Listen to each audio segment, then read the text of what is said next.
বাংলাদেশে গণমাধ্যমের কণ্ঠরোধ ও সাংবাদিক হয়রানি বন্ধের দাবিতে লন্ডনে এক প্রতিবাদ সভা অনুষ্ঠিত হয়েছে।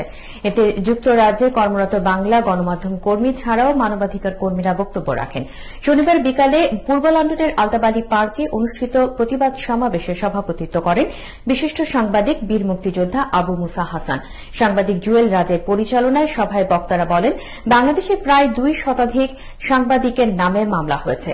তাদের অনেককে হত্যা মামলা দিয়ে আটকে রাখা হয়েছে, জামিন পর্যন্ত দেওয়া হচ্ছে না। বক্তারা বলেন, ড ইউনূস প্রতিশ্রুতি দিলেও সাংবাদিকদের মিথ্যা মামলা প্রত্যাহার করা হয়নি, বরং নির্যাতন বেড়েছে।